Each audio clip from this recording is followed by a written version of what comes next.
After the quiet streets of Kyoto, we arrived in Osaka, and the energy changed instantly. This is crazy! This city doesn't whisper history.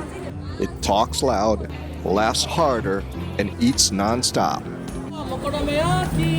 Osaka is known as Japan's kitchen, and it shows. Street food on every corner, sizzling grills, neon signs, and fellow tourists who aren't afraid to get in my camera shots. It feels more casual, more playful, and a little chaotic in the best way. We came here ready to eat, explore, and embrace the noise. From bustling neighborhoods to late-night bites and everything in between, Osaka promised a completely different side of Japan, and we're all in. This is Osaka.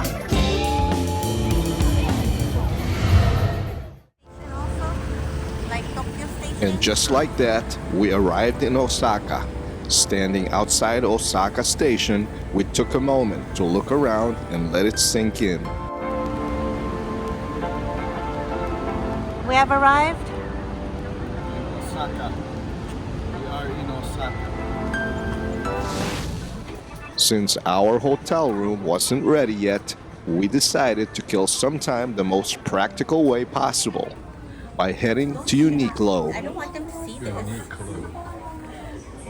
Travel essentials, gear, things we didn't know we needed until 5 minutes ago. Somehow Uniqlo finds a way to take our money. It was the perfect pit stop while waiting to check in. And honestly, shopping here feels like a travel experience on its own.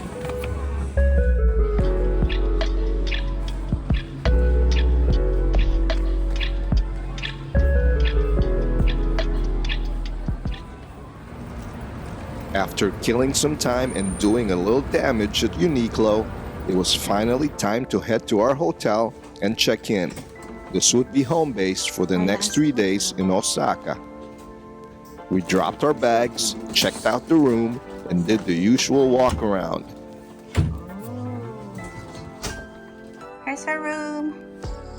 Then the 2 separate beds. No romantic reaction here, just the reality of traveling. Nothing like finally settling in and knowing you've got a few days to explore a new city without rushing.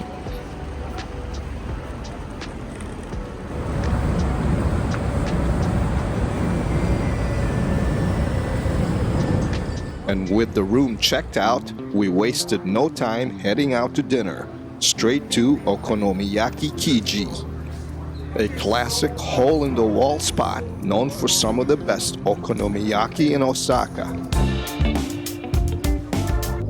Washi. This place felt as authentic as it gets. Tight space, sizzling grills, handwritten menus, and you can even hear and feel the train sound and rumble from above. No frills, no hype, just comfort food done right. Exactly the kind of spot you hope to find in Osaka. Okonomiyaki literally means grilled as you like it.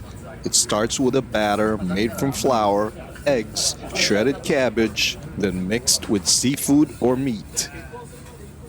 Everything gets cooked on a hot griddle until crispy on the outside and soft on the inside. Steph went classic with a beef and spring onion, while I went all in with pork and squid mixed in. 2 different styles, same sizzling grill. The wait was hard, but it was absolutely worth it.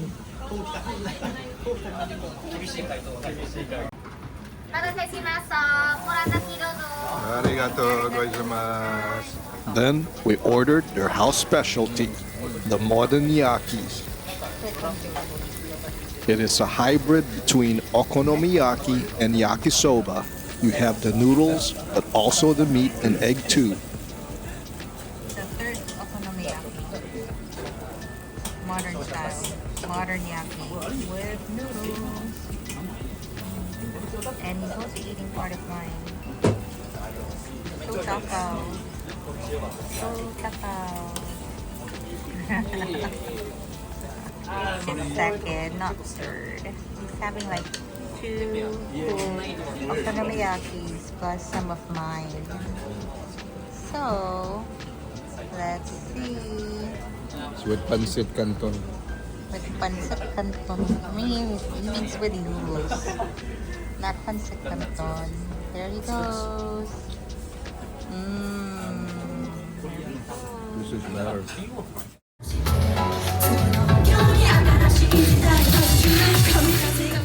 And then this happened. We randomly stumbled upon an all-girl J-pop group, full performance, mics, choreography, the whole thing.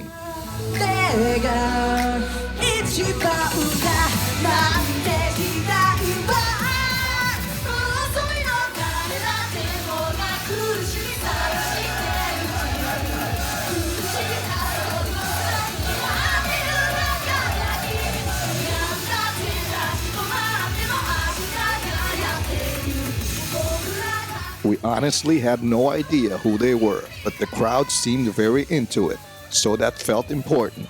If you know this group, and especially if they're popular, please comment below and educate us, because we clearly missed that chapter of J-pop culture. After dinner and a few unexpected surprises, we made our way to the Umeda Sky Building, and seeing it at night was something else. Getting to the top is an experience all on its own. We started with elevators shooting us up through the towers, then came the escalator, fully enclosed in glass, suspended between the two buildings, slowly carrying us higher and higher. You can see the city dropping away beneath you as the lights stretch out in every direction.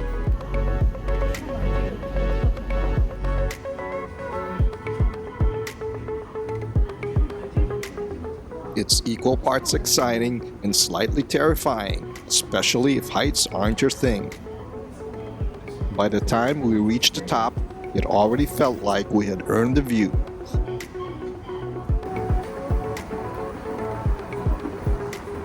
Before stepping fully outside, we passed through the 39th floor, known as Kuchu Teien, or Floating Garden. This level feels like a transition space between the city below and the open sky above. With floor-to-ceiling glass, you still get incredible views of Osaka, but in a quieter, more reflective setting. It's calm, almost peaceful, like a pause before the big reveal upstairs. From here, the city looks endless, glowing softly through the glass, reminding you just how far you've come up. Before we could step out onto the open deck, there was one last stop, the ticket kiosk. A few button presses, a receipt, and suddenly we're officially cleared to go outside and face the height.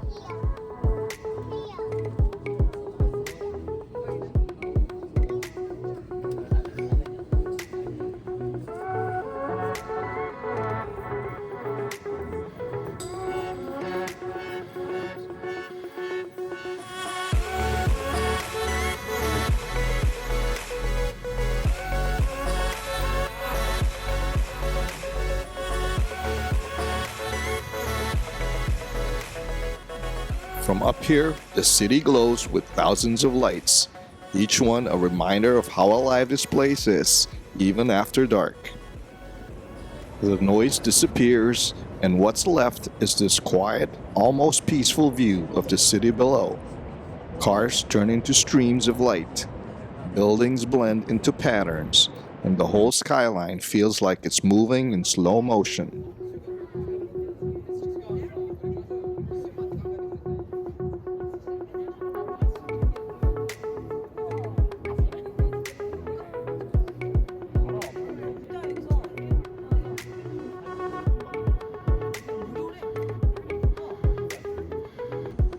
It's the kind of view that makes you stop talking, stop filming for a second, and just take it in.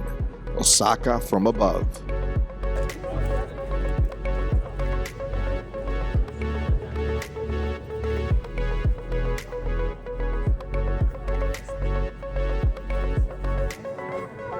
And just like that, it was time to head back down.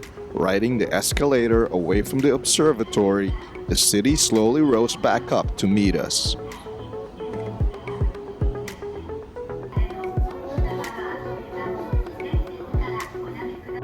What felt massive from above started to feel familiar again. Street level, street noise, real life. One last look back, one last glance at the lights, and we carried that view with us as we made our way down. And that's how we ended our first night in Osaka.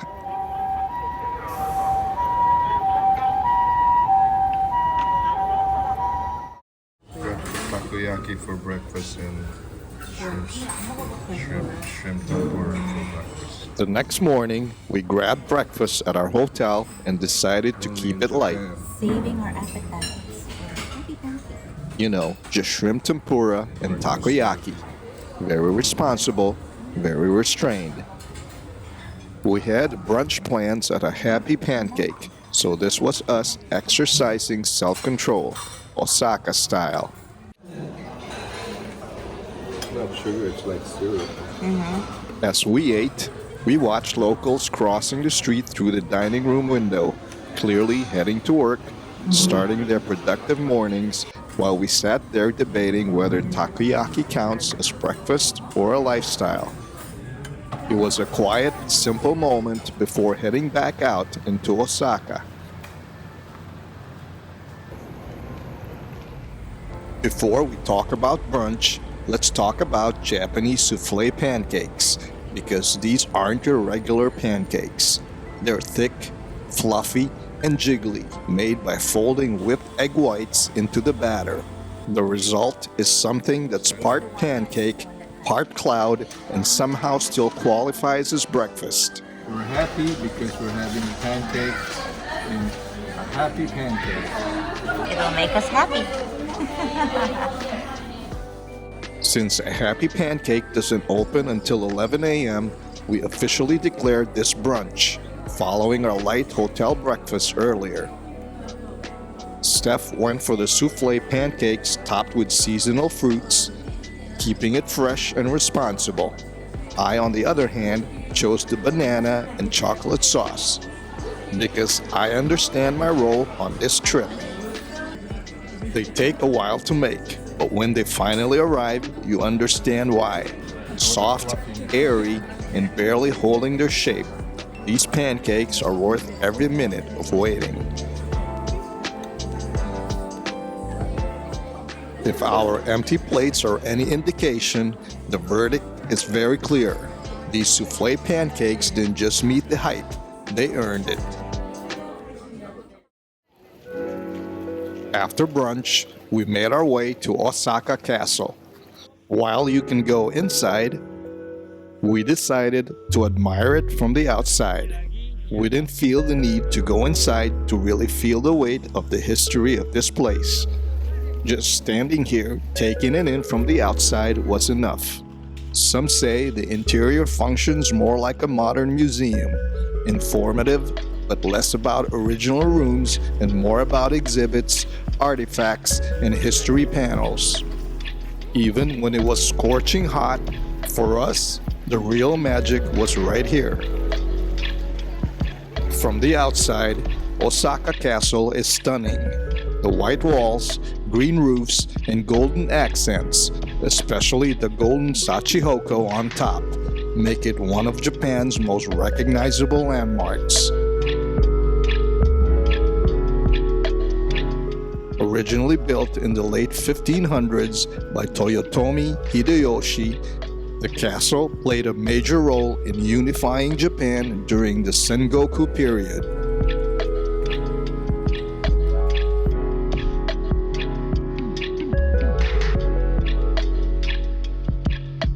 Standing here, surrounded by massive stone walls, it's easy to imagine how powerful this place once was.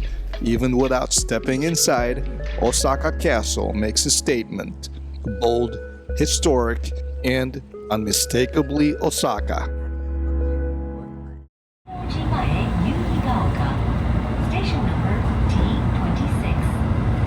After taking in the views at Osaka Castle, we hopped back on a train and headed towards Shinsekai, one of Osaka's most nostalgic and gritty neighborhoods. On the way, we passed through Tennoji Park, a surprisingly calm pocket of green in the middle of the city, before stumbling across the iconic Osaka sign. It felt like a welcome banner reminding us exactly where we were and that things were about to get a little louder, a little brighter, and a lot more old-school Osaka.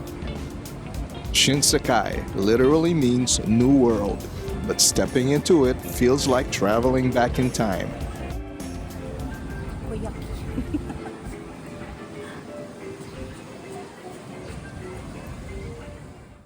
This neighborhood was developed in the early 1900s and was once meant to represent the future of Osaka. Today, it's known for its retro vibe, bold signs, and no-frills energy, giant octopus displays, and food plates that are larger than the restaurants themselves, and colorful storefronts line the streets, giving Shinsekai its unmistakable character.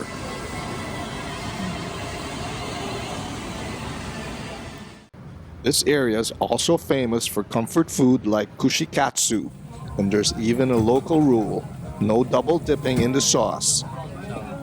With our tummies crying out for a refill, we found ourselves posted up bar side at Kushikatsu Daruma, one of the most iconic spots in Shinsekai. And yes, there were drinks, because kushikatsu without a beverage feels irresponsible. But before the main event, they brought out doteyaki. Doteyaki is beef tendon slowly simmered in a rich, sweet, savory miso-based sauce until it's melt in your mouth tender. つくね、アスパラガス、チーズフィッシュソーセージ、フォアライク、ソーセージ、唐揚げ、スイートポテト、チーズ、ライスケーキ。ありがとうございます。兄さん、もうちょっとこっちしてもらっていいですか？ Kushikatsu is one of Osaka's most beloved comfort foods, and it's exactly what it sounds like: deep-fried skewers. Each skewer is coated in a light batter and crispy panko breadcrumbs, then fried until golden. The fillings can be anything from pork, chicken, shrimp, and fish to vegetables like onion, eggplant, and even cheese. Simple, crunchy, and incredibly addictive. It's casual, messy, and meant to be eaten hot and fast, perfectly matching Osaka's laid-back, no-frills food culture. I'm probably thinking these people are crazy. I forget that face. Fueled up and feeling brave, we stepped back onto the streets of Shinsekai. As Steph tried to cool herself down in the Shinsekai heat, Sutenkaku Tower stood proudly in the background. Sutenkaku Tower has been the symbol of Shinsekai for over a century, inspired by the Eiffel Tower and the Arc de Triomphe. It was meant to represent progress and a bold new future for Osaka.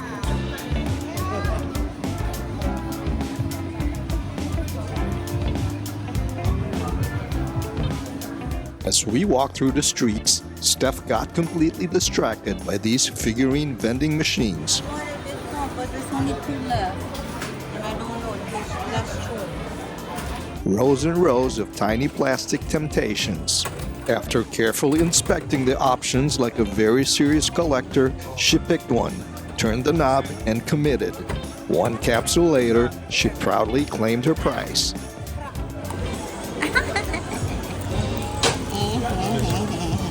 What is that? It's a little figurine.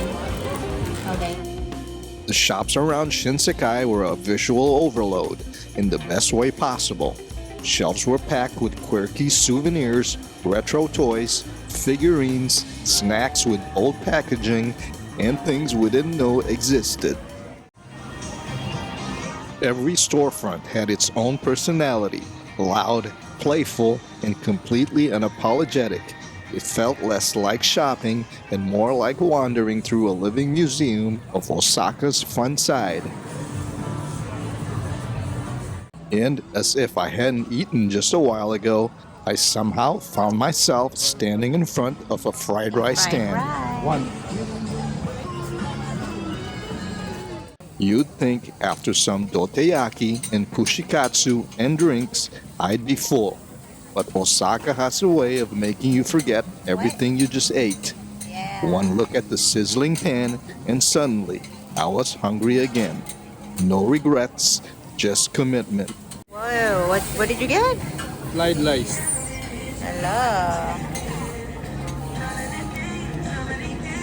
Okay, taste it. It's hot. Hello.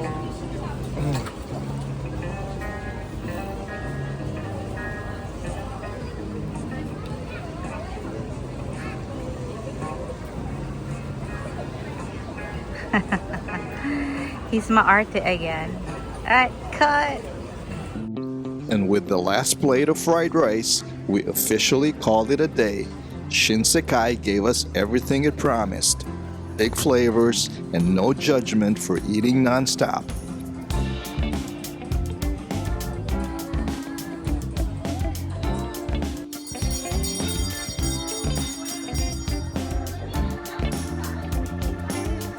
And then we came across this sign on the wall, standing there, full, tired, and still buzzing from Shinsekai's energy.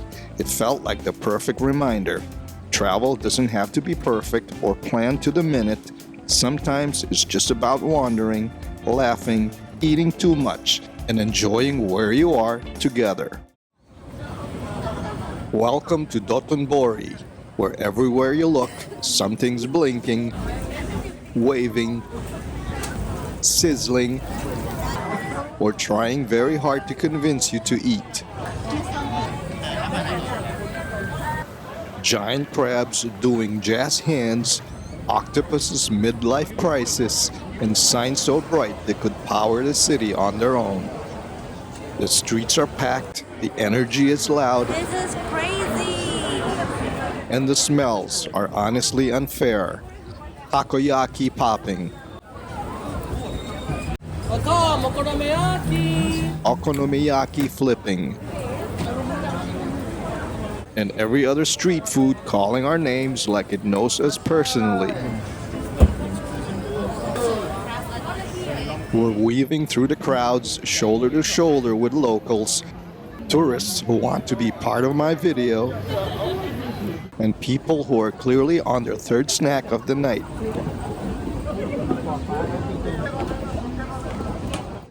You don't really walk in Dotonbori, you drift. Crossing the canal, the reflections of the lights dance on the water, and for a second, everything slows down. Then someone shouts, another sign flashes, and you're right back in the chaos.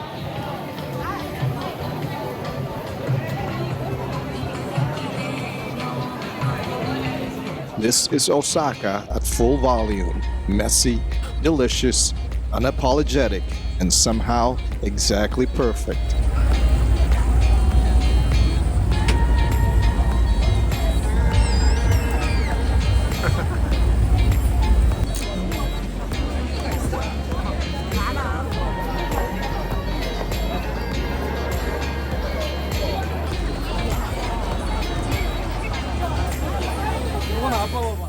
The Glico Running Man. It has been watching over Dotonbori since 1935 and is one of Osaka's most iconic symbols. Osaka. He was created as an advertisement for Glico, a confectionery company famous for its caramel candy, and the running pose was meant to represent health, energy, and victory. We told ourselves we wouldn't do the Glico Man pose, and then immediately did the Glico Man pose. But of course, you can't come to Dotonbori without doing the one thing everyone does.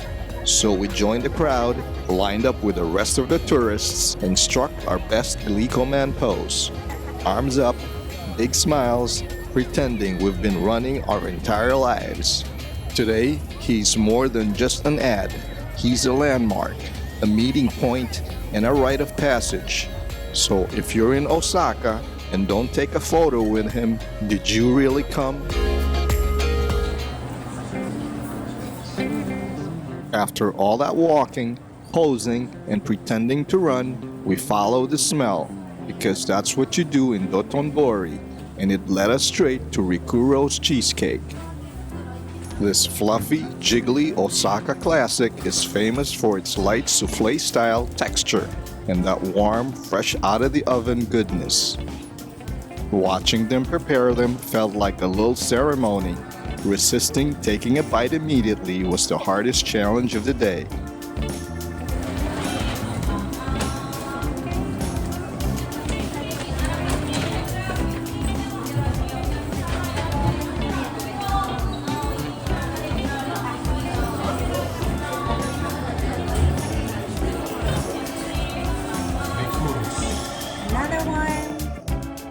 One thing we quickly learned in Japan, eating while walking is a no-go. It's all about being respectful, keeping streets clean, and not turning sidewalks into food courts. Oh, they did a Halloween theme. So after grabbing a Rikuro's cheesecake, there was no casual strolling and snacking. Instead, we did what everyone does here. Found a spot, stood still, and gave this cheesecake the attention it deserved. And probably for the best, because this thing required focus. Jiggle it first. Jiggle, jiggle, jiggle. Japanese pancake we've been waiting to try. There you go. There you go. Try it. Nice and fluffy. Very. You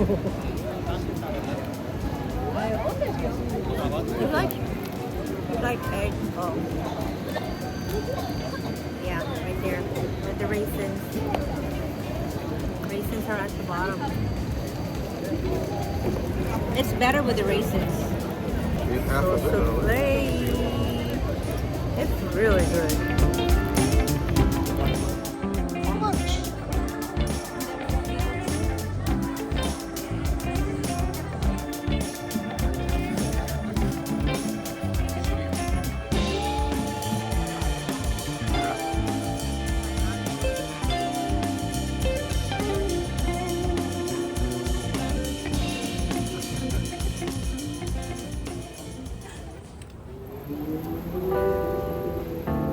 Just a few steps away from the neon and noise of Dotonbori, we slipped into a completely different world.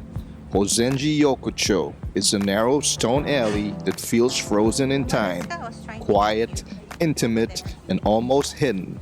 The crowds faded, the lights softened, and suddenly Osaka felt calm again. Right here. Yeah.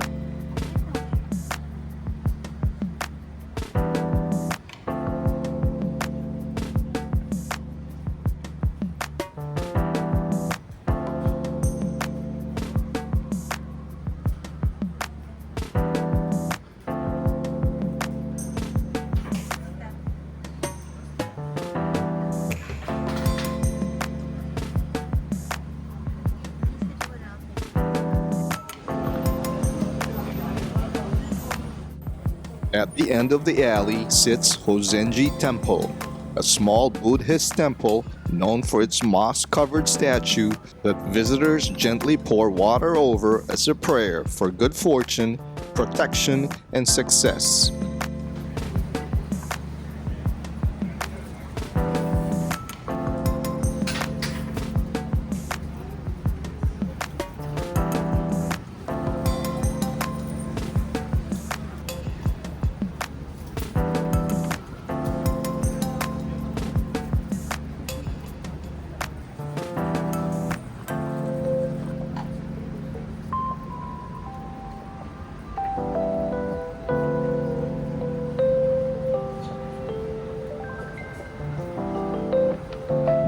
It was a peaceful pause, one of those moments where the city reminds you it has layers, and not all of them are loud.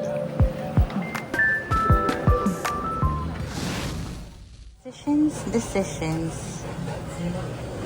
fatty tuna belly. And you can probably tell what we had for lunch to start our day. And just when we thought Osaka couldn't surprise us anymore, we arrived at Namba Yasaka Jinja Shrine. This shrine is famous for its massive lion head stage, with its wide open mouth said to swallow bad luck and bring good fortune, especially for success in studies and business. Standing in front of it felt surreal, like we'd stepped into a myth, a festival, and an anime scene all at once.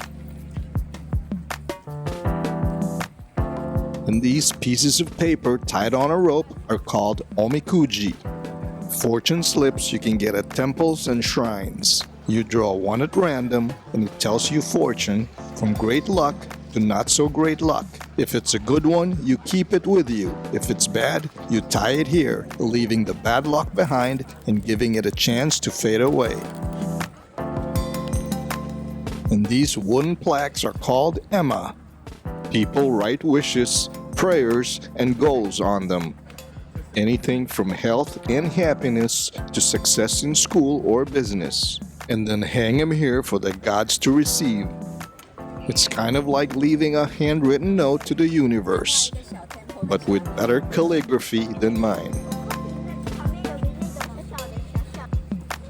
With our wishes made and bad luck supposedly swallowed whole, we left Namba Yasaka feeling a little lighter and very glad we didn't end up inside that mouth.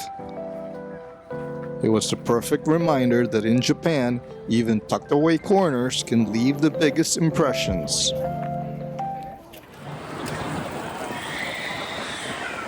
Even on a windy Osaka night, some priorities never change. Eat it on the side. Take a picture like that. Against the breeze, common sense, Steph still managed to track down her candied strawberry fix. Because when the craving hits, the weather doesn't stand a chance. It's about 26 meters to your next turn. And later that night, on our last night in Osaka, we made our way back to Hōzenji Yokocho, this time for something extra special. We met up with our cousin Tess, who also happens to be our amazing travel agent and the mastermind behind most of the adventures you've been watching on this channel. She came with her kids, Louise, Tyler, and Katie, and treated us to an incredible yakiniku dinner at Yakiniku Kitan Hōzenji. Great food, great company, and one of those nights that reminds you that the best part of traveling isn't just the places, it's sharing them with people you love. Between bites, stories were shared, glasses were refilled, and for a moment, it didn't feel like a trip anymore. It felt like home, just with better beef. Chef Luis. Bye.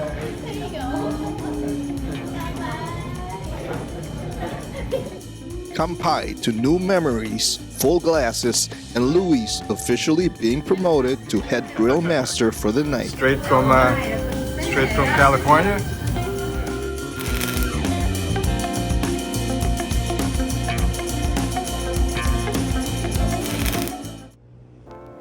As we walked back to our hotel, the city glowing around us, it finally sank in. This was the end of our Japan adventure. We slowed our pace, taking in the lights, the quiet hum of the streets, and the feeling you get when a trip gives you more than memories. We soaked it all in. Our last walk, our last night, and the calm before reality officially clocked us back in. It wasn't about seeing everything. It was about savoring the last moment, knowing it's one we'll carry with us long after the lights fade. And just like that, we're at the airport. Before saying goodbye to Japan, we made one last very important stop, one final bowl of authentic Japanese ramen at Kensho, Tokyo. And because no trip to Japan is complete without at least one very specific souvenir, we made a final stop at an anime shop, I picked up a Gundam action figure, a small piece of Japan that'll live on my bookshelf and quietly remind me that this trip actually happened and that I absolutely have room for one more figure